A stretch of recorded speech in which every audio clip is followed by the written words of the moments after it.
All right, question 9.2. So as we discussed earlier, uh, we are we have changed the strategy little bit. Topic होते से हम लोग उसका numerical ले लेते हैं, राइट? तो अब हमको याद है नंबर ऑफ इमेजेस कितने बनेंगे, उसका हम लोगों ने थियरी कवर किया है. And if you remember 360 by theta ये फैक्टर निकालना होता है. What I am saying is, हमारे पास अगर दो मिरर है and both are kept at an angle theta, अगर बीच में ऑब्जेक्ट है तो how many number of images are formed for this particular object is given by, सबसे पहले 360 बाय थीटा निकाल लो. अगर 360 बाय थीटा ये इवन हुआ तो number of images is 360 by theta minus 1, right? अगर ऑड हुआ और ऑड में भी अगर ऑब्जेक्ट एंगल बाइसेक्टर पे है, मतलब ऑब्जेक्ट सिमेट्रिकली प्लेस्ड है, तो उस केस में भी 360 बाय थीटा माइनस 1. अगर object is placed is not symmetrical, मतलब it is not on the angle bisector, तो उस केस में number of images is just 360 by theta. तो you have to remember this. अगर आपको ये याद होगा तो हम लोग एग्जाम्पल 9.2 बहुत इजीली सॉल्व कर सकते हैं. Okay, provided that you remember, आपको ये याद रखना है. Okay, then let us solve this question.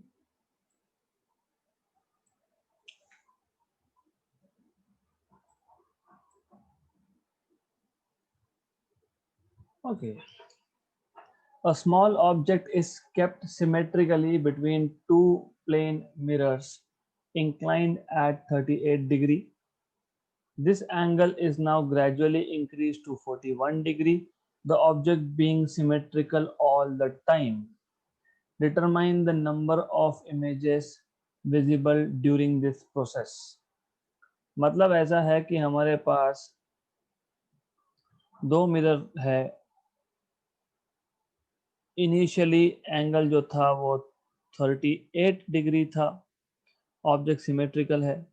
अब हम लोग gradually we are increasing the angle gradually, हम लोग धीरे धीरे एंगल बढ़ाते जा रहे हैं and we will do increase angle from 38 to 41 degree, right? But हमेशा ही ऑब्जेक्ट जो होगा वो एंगल बाइसेक्टर पे ही होगा, right?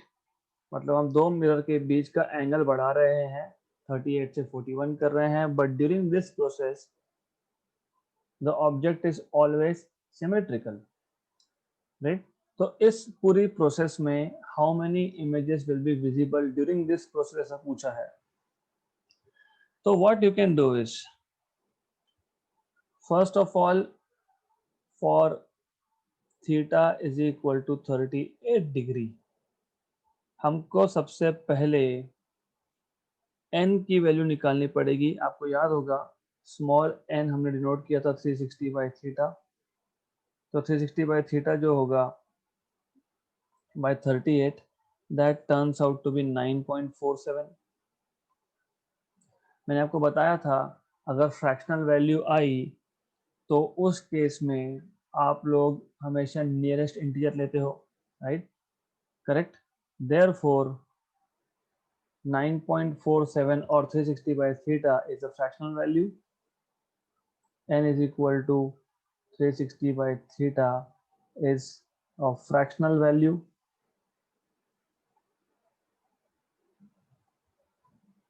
Instead of writing this, I will say directly, हमको पता है in this case n equal to 9 images are formed, क्योंकि हम लोग ऑलरेडी बोल चुके हैं कि नियरेस्ट इंटीजर लेना है. Nearest integer is 9, correct? Okay, अब कब तक ये वैलिड होगा? 9 इमेजेस कब तक होंगे? जब तक एंगल 40 डिग्री नहीं होता, when theta is equal to 40 degree, क्योंकि 39 पे भी वैसे ही होगा, 360 बाय 39 रफली वही होगा, right?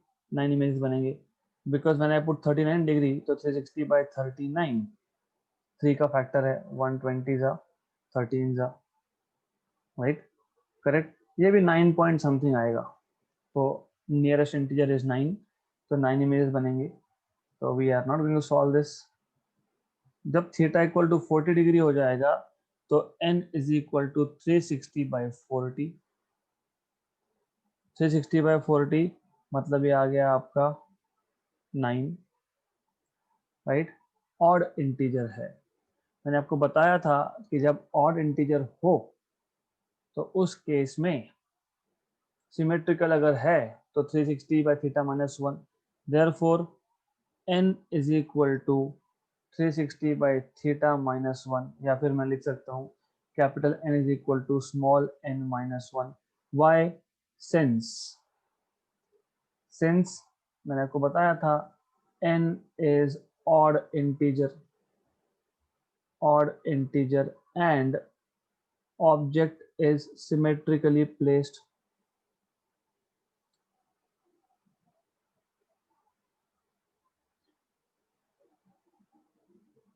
Therefore n is equal to 9 minus 1 मतलब 8 images, राइट। तो इनिशियली हमारे पास थे 9 इमेजेस, फिर हो गए 8 इमेजेस, फिर देखते हैं आगे क्या होता है, वापस से 9 हो जाएंगे, right. So will see what happens next, right. Now when theta is 41 degree, तो मैंने ओवरऑल इस पूरे क्वेश्चन को 3 पार्ट्स में डिवाइड कर दिया। When theta is 41 degree, n is equal to 360/41. 360/41 is 8.78, right? Good. So now you will get 8 images again. Easy है. So this is like, therefore the first integer लेते हैं, nearest integer नहीं। तो जो integral part होता है वही लेते हैं। अर्लियर आई टोल्ड यू कि नियरेस्ट इंटीजर नहीं होता है इसमें। नंबर ऑफ इमेजेस में क्या होता है कि you always take this integral part if it is 8 point something, just 8.90 भी हो तो भी 8, राइट।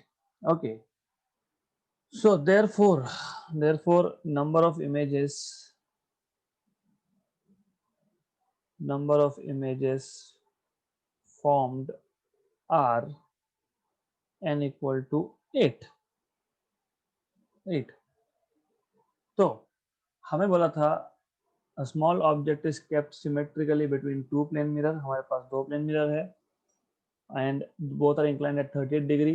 अब ये एंगल हम स्लोली बढ़ा रहे हैं, 38 से 41 डिग्री कर रहे हैं। ऑब्जेक्ट हर एक इंस्टेंट पे सिमेट्रिकली ही अलाइन रहेगा, मतलब हमेशा एंगल बाइसेक्टर पे ही रहने वाला है। तो इस पूरे प्रोसेस में नंबर ऑफ इमेजेस क्या होंगी, that is what they are asking you. तो जब 38 डिग्री था तो 9.47 आया, 39 किया तो 9 पॉइंट समथिंग आया, मतलब जब तक एंगल 40 नहीं होता तब तक 9 इमेजेस बनने वाले हैं।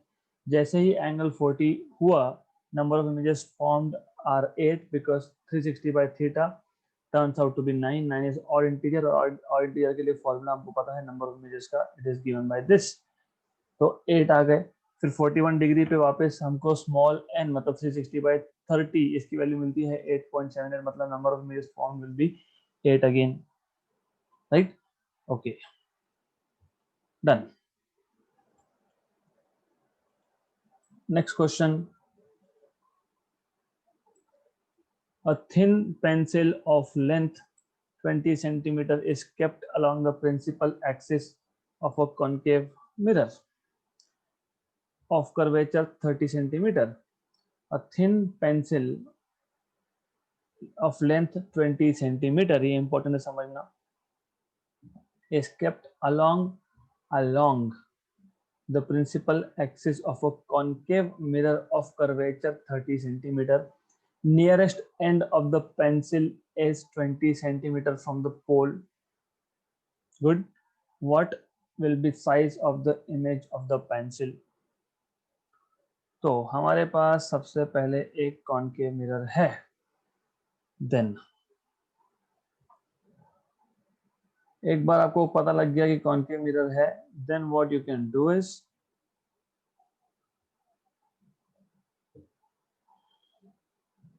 ये हो गया आपका, यहाँ पे आ गया आपका principal axis, good, all right. और आपको ये पता होना चाहिए कि कॉनकेव मिरर के केस में the mirror is polished from outside and inside, bulge inside is the reflecting surface. Then a thin pencil of length 20 centimeter, वो देखेंगे हम लोग। ऑफ कर्वेचर, ये इंपॉर्टेंट है। कर्वेचर इंपॉर्टेंट मतलब पोल से सेंटर तक का डिस्टेंस आपको पता होना चाहिए, because this is very important thing. So what we should know is what is the distance from pole to the center, because that is what is deciding factor कि image का length क्या होगा, क्योंकि object कहाँ रखा है ये तो हमको इससे पता लगने वाला है। So this much distance over here,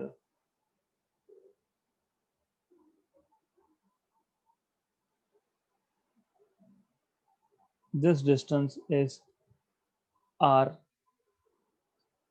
right. अब ये जो पेंसिल है इसका लेंथ तो 20 सेंटीमीटर है, but they have told you कि पेंसिल को आपने रखा कैसे है, such that nearest end of the pencil from the pole of the mirror is 20 centimeter. Nearest end of the pencil from the pole. Okay, तो pencil में draw कर देता हूं। ये हो गया नियरेस्ट एंड पेंसिल का, राइट। ओके, ये पोल से है आपका 20 सेंटीमीटर पे, तो दूसरा एंड समवेयर हियर आएगा।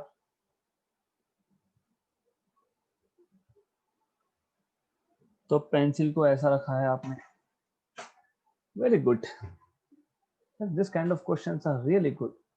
यहाँ पे समवेयर आपका आएगा focal point, right, somewhere here will be F, good, very good, right. What will be the size of image of the pencil? तो ये क्वेश्चन सॉल्व करने के लिए हम लोग क्या करते हैं, ऑफ कोर्स हमको मिरर फॉर्मूला अप्लाई करना है, उसमें कोई डाउट नहीं है, right. What we do is, हम लोग ऐसा बोलते हैं कि इंस्टेड ऑफ वन पेंसिल, यहाँ पे दो ऑब्जेक्ट है। Object number one is this end of the pencil and object number 2 is over the other end of the pencil, right?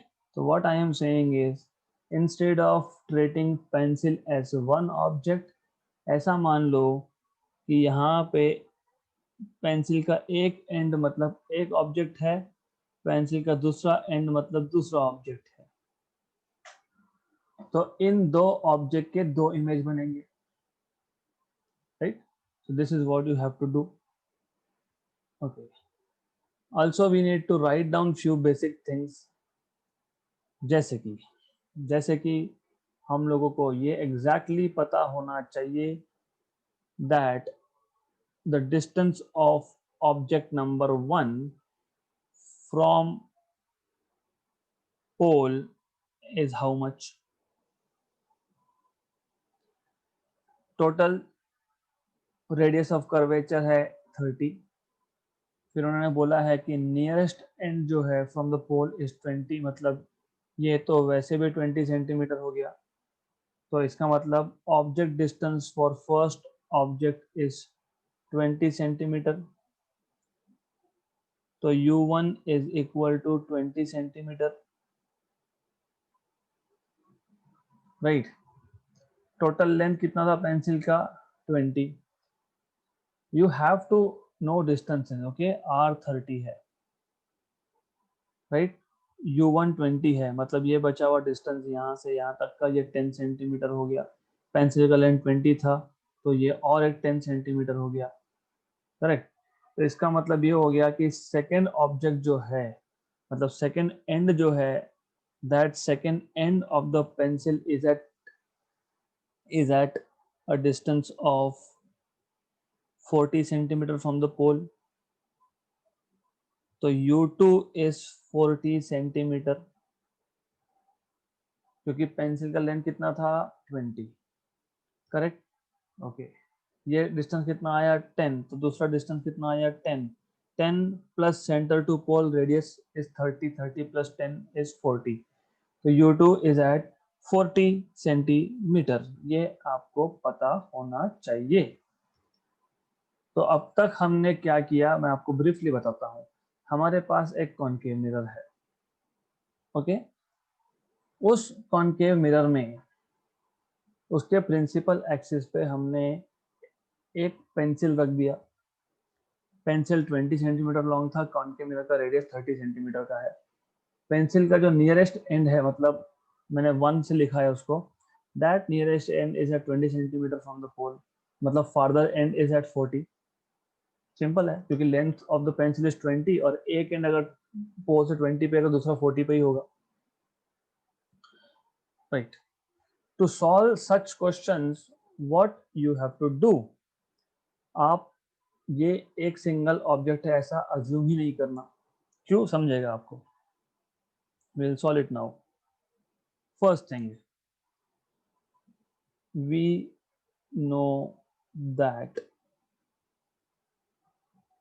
क्या बताया हमको, फोकस मतलब focal length is radius of curvature by 2, radius of curvature कितना 30, 30 bye 2 15 centimetre. सबसे पहले हमको ये चाहिए। क्यों चाहिए, क्योंकि अगर मुझे मिरर फॉर्मूला अप्लाई करना है तो आई नीड एफ, क्योंकि पता है 1 by F is equal to 1 by V plus 1 by U, ये हमको ऑलरेडी पता होना चाहिए। Good, then let us assume that let us assume that the two ends of the pencil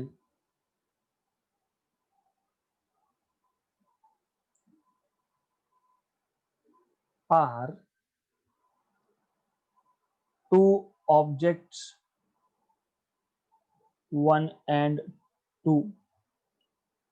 तो जो दो एंड थे पेंसिल के उसको दो ऑब्जेक्ट मान लिया हमने। केस 1, केस 1 मतलब ऑब्जेक्ट नंबर 1 बेसिकली, राइट। इस केस में ऑब्जेक्ट डिस्टेंस क्या है हमारा, U1 equal to 20 centimetre, correct. Okay, F1 तो हमको पता ही है, R/2 मतलब 15 सेंटीमीटर। फाइंड क्या करना है, V1, राइट। और हमको रूल्स पता होने चाहिए। वी नो दैट, क्या क्या पता है हमको, हमको पता है 1 by V, 1 by F is equal to 1 by V plus 1 by U, mirror formula. देखो बुक्स कैसा लिखते हैं, आई डोंट केयर, गलती नहीं करनी। मैं इसलिए बताऊंगा गलती कहाँ होती है, वो भी बताऊंगा। गलती अगर नहीं करनी तो मिरर फॉर्मूला को एज इट इज लिख लो, एज इट इज लिख लो, okay, good. Then there are two way out. Normally what I do is, मैं आपको बताता हूँ, जो क्वांटिटी को फाइंड करना है उसको लेफ्ट हैंड साइड पे रखो, उसको एक साइड पे रखो, बाकी सबको दूसरे साइड पे रखो। हमको फाइंड क्या करना है, पहले ऑब्जेक्ट का, ऑब्जेक्ट नंबर 1 का इमेज कहाँ बना, मतलब V1 फाइंड करना है।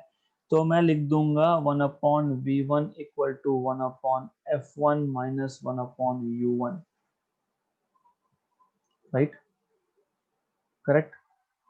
अब आपने साइन कन्वेंशन यूज करना है, लेकिन जो क्वांटिटी हम लोग फाइंड करते हैं उसका साइन कन्वेंशन यूज नहीं किया जाता। अच्छे से सुन लो, जिस क्वांटिटी को डिटरमाइन करना है, क्या डिटरमाइन करना है, V1 फाइंड करना है, उसके लिए साइन कन्वेंशन यूज नहीं किया जाता, राइट। तो यूजिंग साइन कन्वेंशन, और इसीलिए मैंने पहले उसको लेफ्ट हैंड साइड पे लाके रख दिया, मतलब मैं उसके साथ कोई छेड़खानी नहीं करने वाला। In simple language, I am not going to disturb that V1, so 1/v1, because हमको पता नहीं ना, पता है कि हमको, हाँ लॉजिकली अभी कल के टेबल से याद होगा, एक ऑब्जेक्ट है सी और एफ के बीच में, तो डेफिनेटली डेफिनेटली ये फॉर श्योर है कि हमारा जो इमेज है वो बियॉन्ड सी बनने वाला है, ये हमको पता है, इसलिए मैं बोल सकता हूँ v1 नेगेटिव आने वाला है, पता है इसलिए बोल सकते हैं, राइट। लेकिन कैलकुलेट करने के बाद वेरीफाई भी करेंगे, तो 1/v1 equal to concave mirror, focal length negative होता है कि यस नेगेटिव होता है, क्योंकि फोकल पॉइंट लेफ्ट साइड पे बना, तो मैं क्या लिखूंगा, -1/f1। By the way mirror एक ही है, तो f1 लिखो मत लिखो फर्क नहीं पड़ता, राइट। तो इफ यू थिंक मैंने f1 नहीं लिखना चाहिए, नहीं लिखना चाहिए, कोई बात नहीं, will just erase it, okay. तो ये f1 जो है मुझे नहीं चाहिए, मैं यहाँ पे सिर्फ f लिख दूंगा। So I am not going to write f1, क्योंकि मिरर एक ही है तो फोकल लेंथ भी एक ही होगा डेफिनेटली, राइट। तो इजी है, so this is basically going to be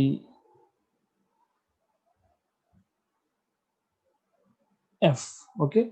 तो ये f आएगा, यहाँ पे भी आपका f आएगा, यहाँ पे भी आपका f आएगा, but with the negative sign, क्योंकि हमने यहाँ पे साइन कन्वेंशन यूज किया, माइनस 1/-u1, और यहाँ पे मैं माइनस क्यों ले रहा हूँ, because I have told you object is kept on the left hand side, तो फॉर्मूला क्या बना, 1/v1 equal to -1/f minus minus plus u1, तो 1/v1 will be equal to -1 by focal length is 15, u1 already पता है हमको 20, तो 1/20, इसको solve करना है, 1/v1 इक्वल टू, तो 20 माइनस 1/20 माइनस 1/15 है ये, दिस इज 1/20 माइनस 1/15 है, गुड, करो सब्ट्रैक्ट, तो 15 minus 20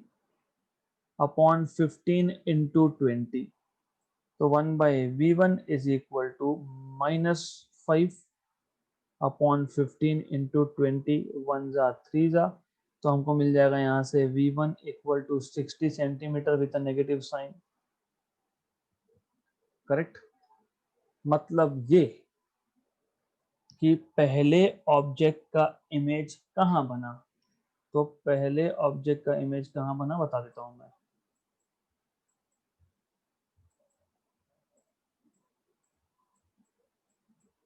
just a minute, right.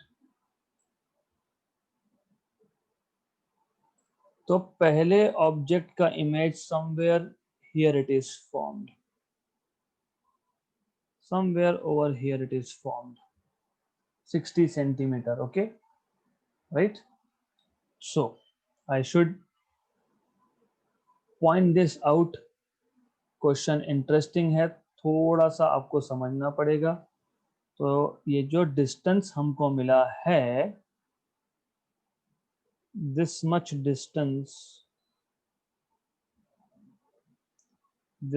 distance here from pole is nothing but v1 is equal to 60 centimetre, minus क्यों आया, because it is on the left, right. तो मैं इसको बोलूंगा 1 डैश, क्योंकि पहले ऑब्जेक्ट का इमेज है, एक्सीलेंट, देन ओके, देन दूसरे का भी रह गया, दूसरे का भी कर लेते हैं, तो let's do case number 2।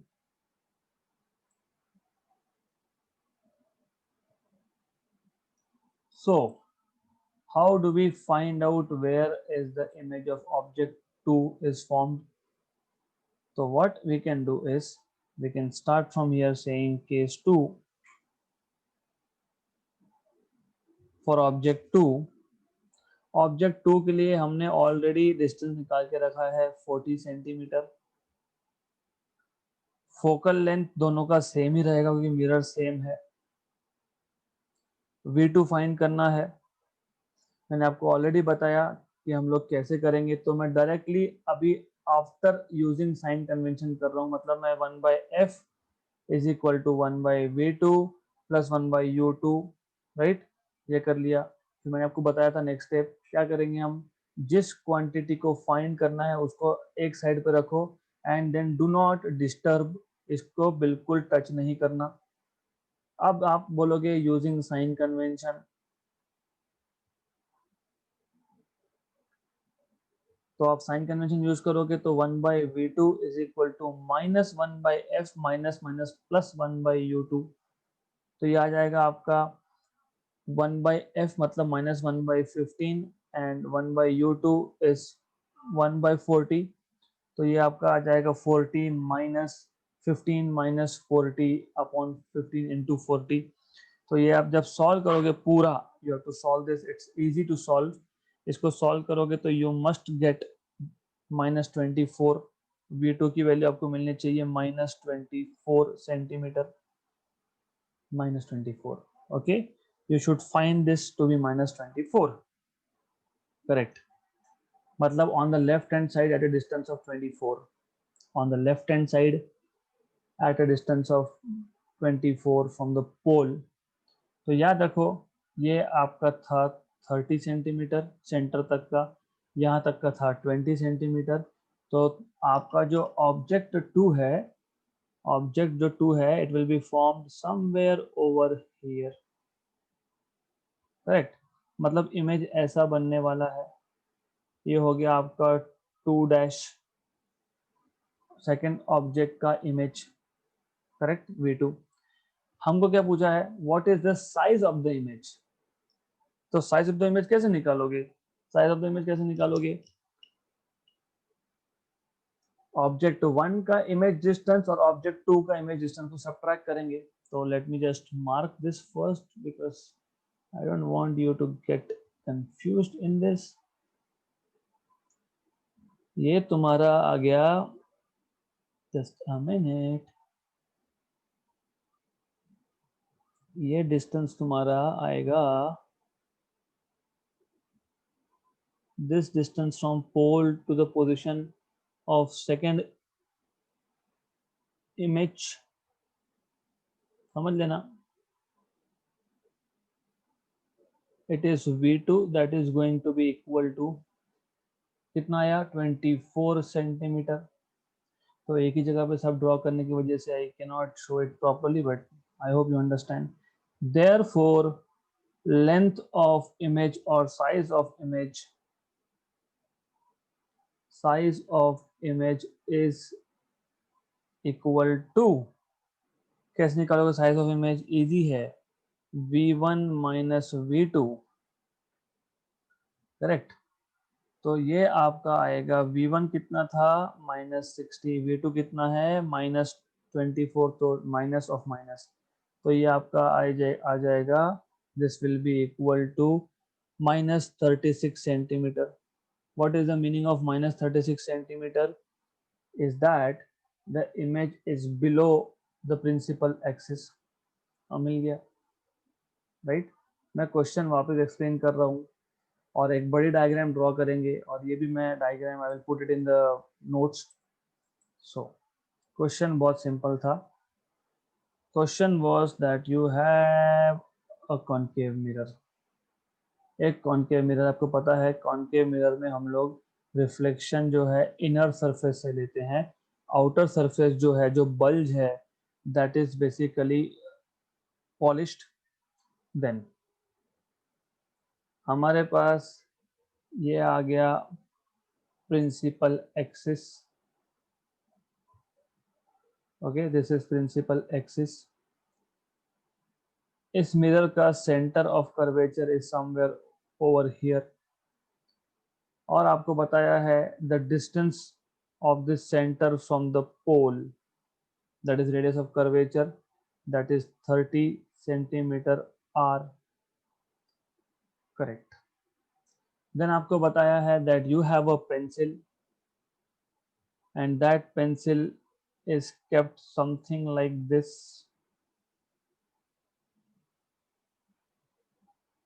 right। और ये जो पेंसिल है इसका जो नियर एंड है वो नियर एंड पोल से है अराउंड 20 सेंटीमीटर, मतलब फार्दर एंड हो गया 40 centimetre.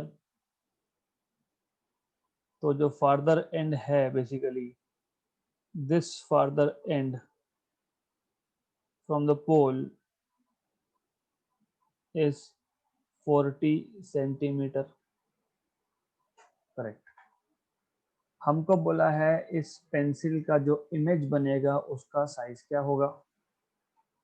First thing that you have to do is find what is f, that is r by 2, that is 30 by 2, that is 15 centimeter। मतलब focal length is somewhere, focal point is somewhere over here, right? ये हो गया आपका f point। दूसरा, how to find out what is the size of the image। Pencil के दो ends, अगर मैंने पेंसिल के दोनों एंड्स को दो ऑब्जेक्ट ऐसा ट्रीट कर लिया तो दो इमेज भी बनेंगे। फिर उन दो इमेज डिस्टेंसेस का सब्ट्रैक्शन मुझे देगा इमेज का लेंथ। मतलब मैं बोलता हूं कि इंस्टेड ऑफ सेइंग कि मेरे पास एक पेंसिल है, मैंने ये बोल दिया कि मेरे पास एक्चुअली दो ऑब्जेक्ट है। एक ऑब्जेक्ट यहाँ पे है, इसको ऑब्जेक्ट नंबर 1 बोला। दूसरा ऑब्जेक्ट यहाँ पे है, इसको ऑब्जेक्ट नंबर 2 बोला। And what happens by doing this is मुझे मिल गया object distance of first and object distance of second, right? Then what we know is, फिर हमको ये पता है that हम लोग दोनों केसेस में mirror formula 1 by f is equal to 1 by v plus 1 by u use कर सकते हैं, right?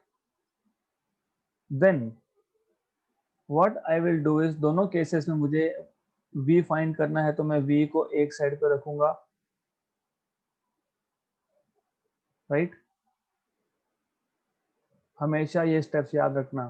The quantity that you're supposed to find, keep it on the left hand side and do not use sign conventions for that। जो quantity find करना है उसके sign convention अगर use कर दिए तो 2 साल में भी रे ऑप्टिक्स नहीं होगा। मैं बता देता हूँ आपको, बिकॉज इट्स, समझेगा, जे डबल नीट आने दो, you will enjoy this thing, right? Tricks पता होनी चाहिए। तो this is one of the tricks. ये I have developed it in a period of last when I was teaching 2018। तो क्या अब क्या करना, एक बार ये हो गया, अब साइन कन्वेंशन यूज करना। Using sign convention, sign convention use करने के टाइम लेफ्ट हैंड साइड पे जो क्वांटिटी है, क्योंकि वही फाइंड करना है, डीएनडी मोड पे है, वो डू नॉट डिस्टर्ब मोड पे है। एफ इज नेगेटिव क्योंकि कॉन्केव मिरर का focal length, focus point left side में होता है तो नेगेटिव। ऑब्जेक्ट तो हम हमेशा नेगेटिव लेफ्ट साइड में रखते हैं, तो negative negative negative positive, correct. अब हम क्या करेंगे, अब हम पहले ऑब्जेक्ट के लिए सॉल्व करेंगे और दूसरे ऑब्जेक्ट के लिए भी सॉल्व करेंगे।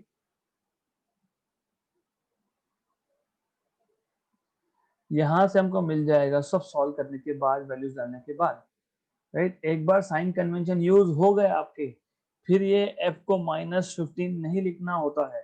आपने कर लिया ना, माइनस नहीं करना, हो गया ना u के लिए साइन कन्वेंशन, तो ये माइनस नहीं लिखना, right? Don't do that. Books में वैसा करके रखा है, देयर अप्रोच इज डिफरेंट, तो हमको नहीं करना वैसा। तो मुझे मिल गया v1 इज इक्वल टू -60 और v2 is equal to minus, if I am not wrong it was around 24 I think or something like that, 24 centimetre, जो भी होगा वो ओके, 24 सेंटीमीटर माइनस के साथ, which means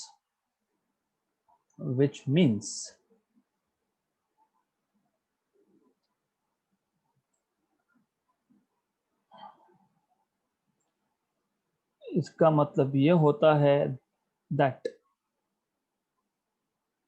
हमारा जो इमेज है वो समथिंग लाइक दिस, ऐसा कुछ बना है इमेज। पेंसिल का इमेज ऐसा कुछ बना है। ये जो पॉइंट है ये 1 डैश है, मतलब पहले ऑब्जेक्ट का इमेज। ये जो पॉइंट है ये 2 डैश है, मतलब सेकंड ऑब्जेक्ट का इमेज, राइट। पहले ऑब्जेक्ट का इमेज बना 60 सेंटीमीटर पे फ्रॉम द पोल।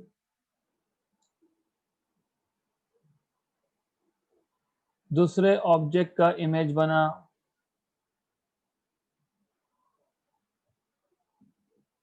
24 सेंटीमीटर पे फ्रॉम द पोल।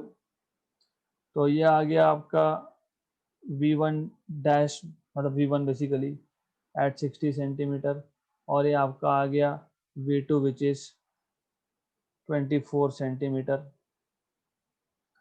तो व्हाट इज लेंथ? लेंथ कैसे निकालते हो? दो पॉइंट के डिस्टेंसेस को माइनस करो। सो length of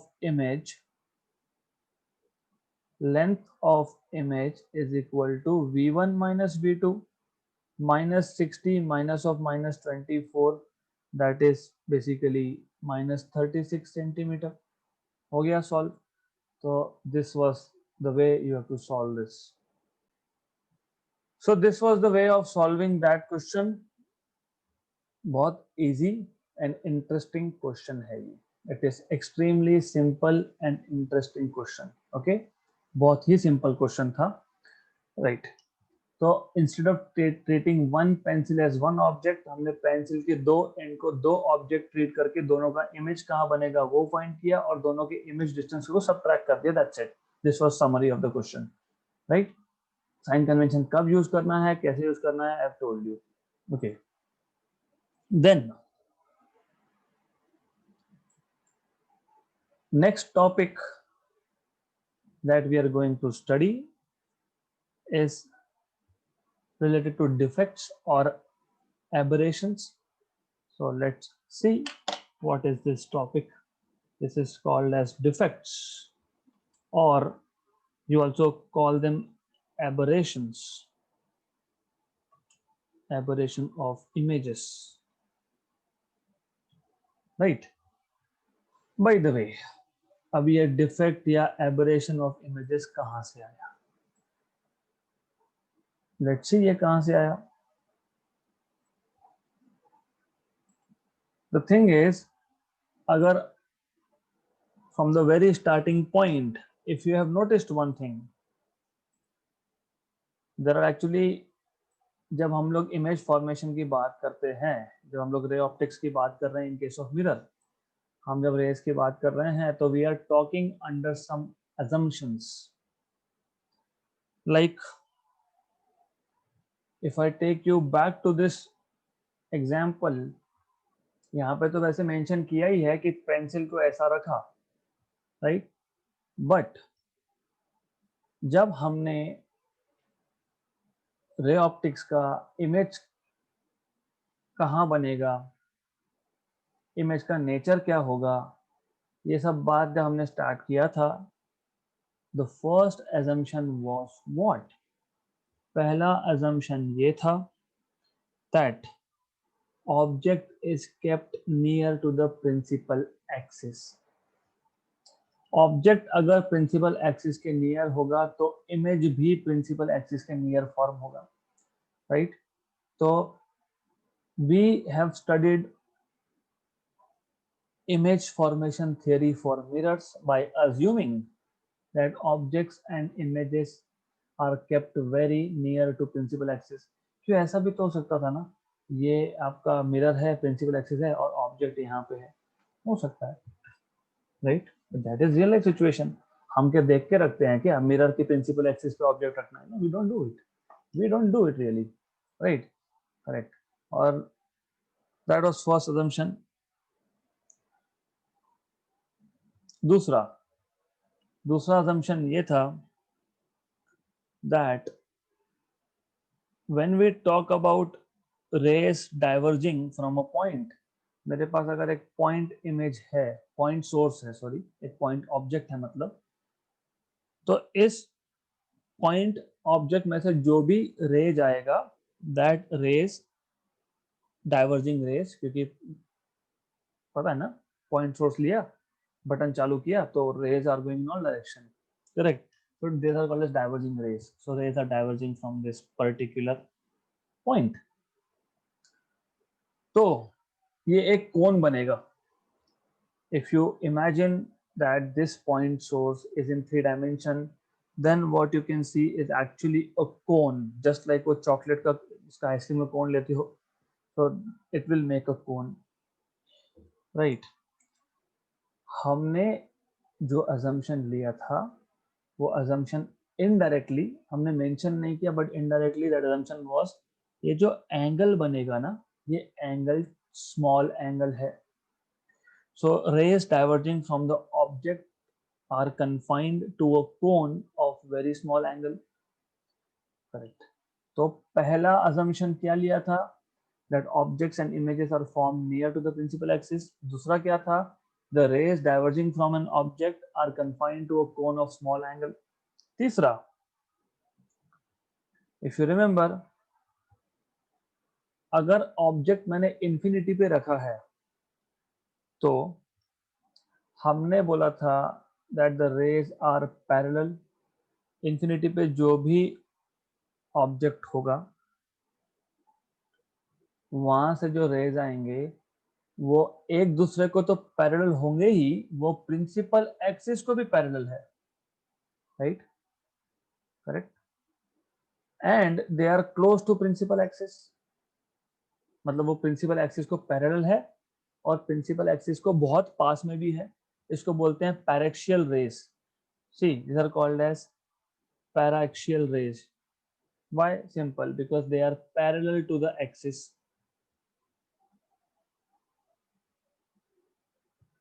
राइट? जरूरी है कि ऐसा होगा? नहीं.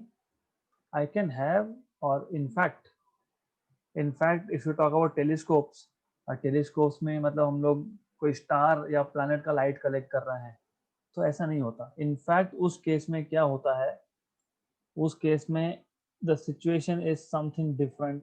लाइक आई टेल यू, वो आप 12th में देखोगे वैसे. The rays can come parallel but they may not be parallel to principal axis.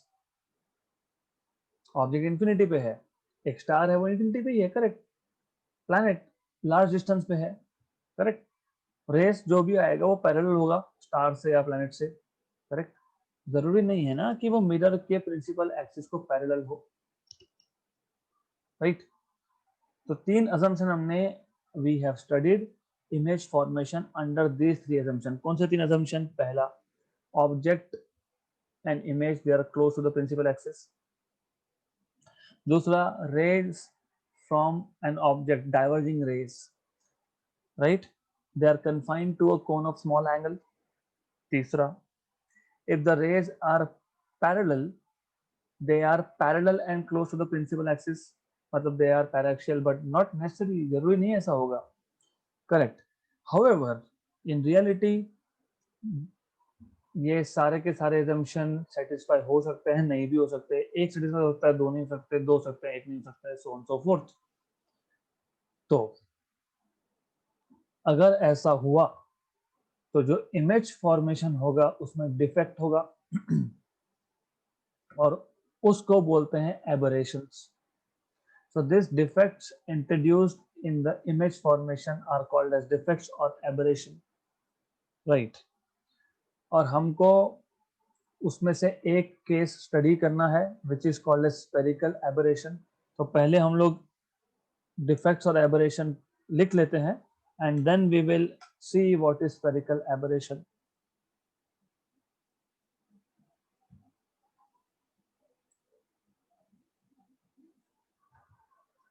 Okay, so we have started with the theory of aberration. तो पहले explain कर देंगे, बहुत simple है. The theory, handwriting बहुत बड़ी है, let me minimize the size of it.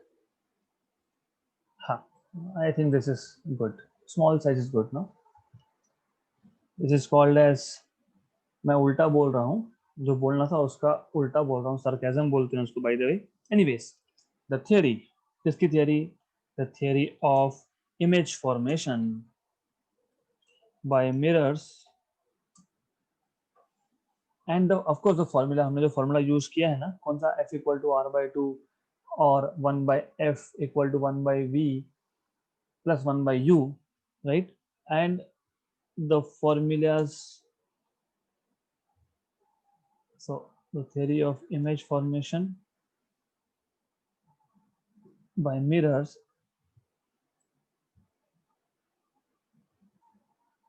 and the formulas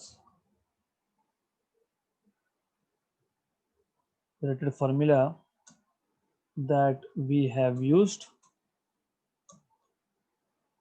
such as mirror formula,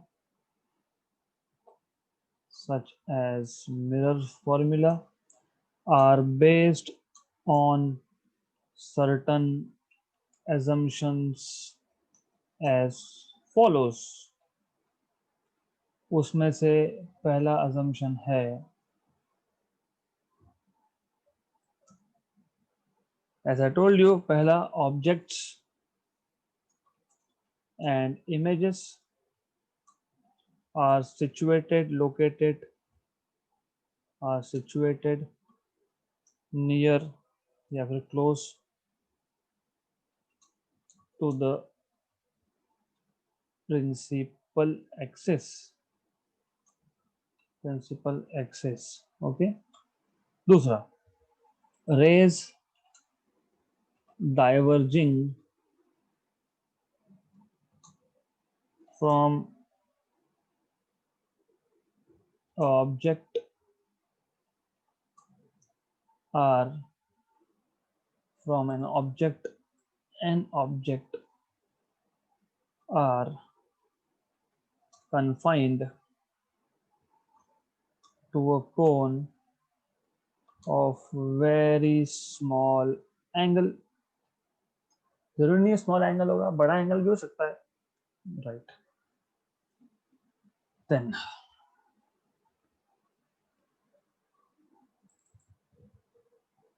okay,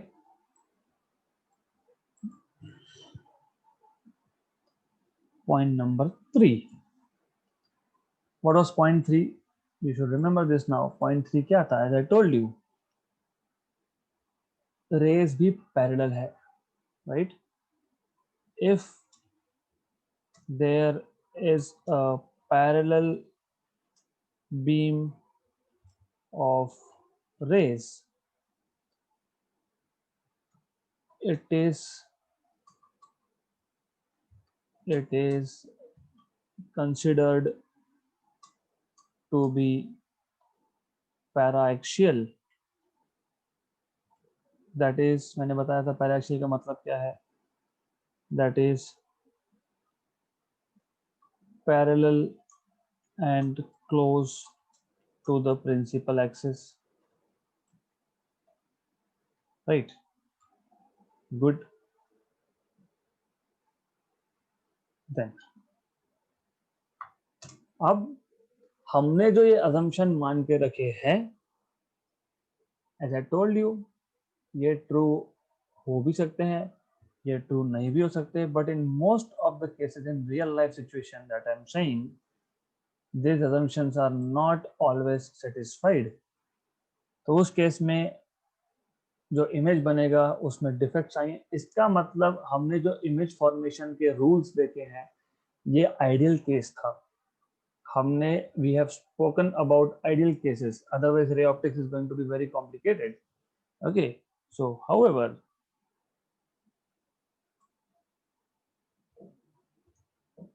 in real situation या फिर in practical situations,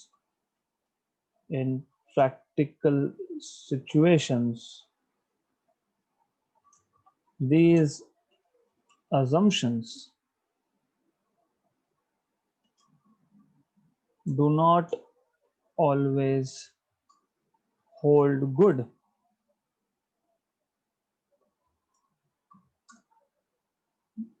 Thus this results into distorted or blurred or defective images. or defective images. Okay.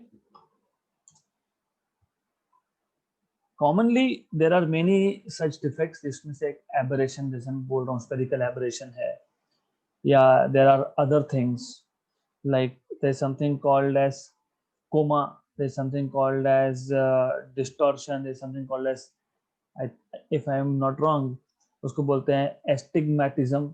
So these are all the defects which are produced due to failure of this assumptions, sub assumption satisfy नहीं हुए इसके लिए, right? Okay. So this results into distorted or defective image, and one of them is spherical aberration that we will be talking in the next session. So a quick revision of what we did today. So what we did today was,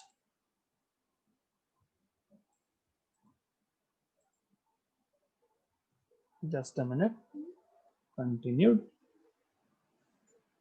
What we did today was we started off with example 9.2. Simple example था, दो mirror है, एक object है, symmetrically placed है, angle 38 degree है, हम धीरे धीरे 41 करने वाले हैं, और जब हम एंगल इंक्रीज करेंगे हमेशा ऑब्जेक्ट सिमेट्रिकली प्लेस्ड रहेगा. Good, right. Number of images कैसे चेंज होंगे ये पूछा है.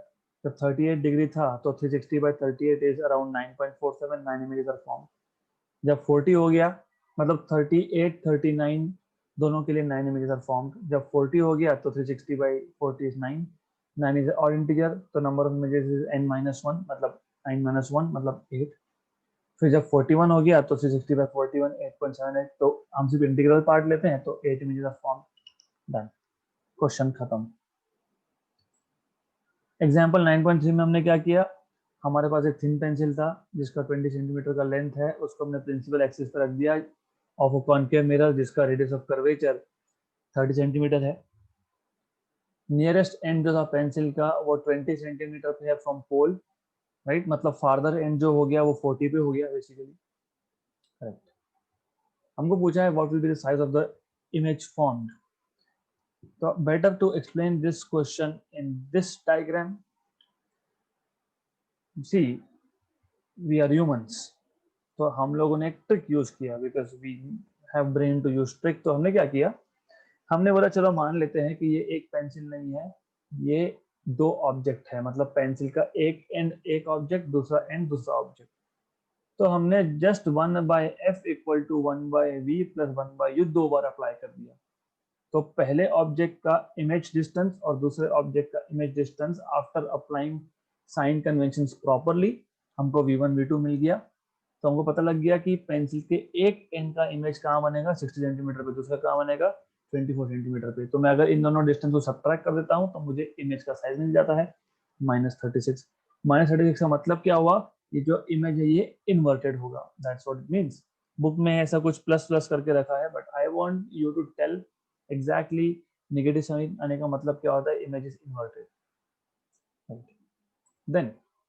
Then we started off today with something called as defects or aberrations of images.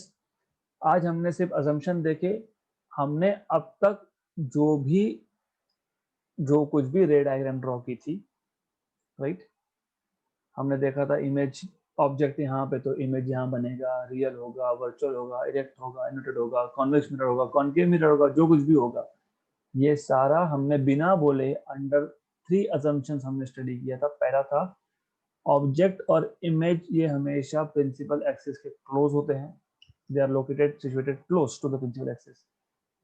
एक ऑब्जेक्ट में से, पॉइंट ऑब्जेक्ट में से अगर रेज डाइवर्ज हो रहे हैं तो वो एक कोन के अंदर है, क्योंकि the rays will go in all direction like a cone, and this angle of the cone is very small. तीसरा, अगर हमारे पास एक ऑब्जेक्ट से पैरेलल रेज आ रहे हैं, मतलब ऑब्जेक्ट इंफिनिटी पे रखा है, रेज आर कमिंग पैरेलल, उस केस में ये रेज हमेशा पैरा एक्सियल है, मतलब एक्सिस, प्रिंसिपल एक्सिस को पैरेलल है. पर जरूरी नहीं है ऐसा होगा, you can have parallel rays but not parallel to principal axis. तो जब तीनों या तीनों में से एक या दो कंडीशन सेटिस्फाइड नहीं होती, असम्पशन सेटिस्फाइड नहीं होते, तो हमने जो एक्सपेक्टेड इमेज फॉर्मेशन देख के रखा है, शार्प इमेज, गुड इमेज, वैसा नहीं बनेगा, इमेज होगा डिस्टॉर्टेड या डिफेक्टिव. तो that's why we get some defects in the images, and one of them is called as spherical aberration that we are going to discuss in the next session, and that is tomorrow.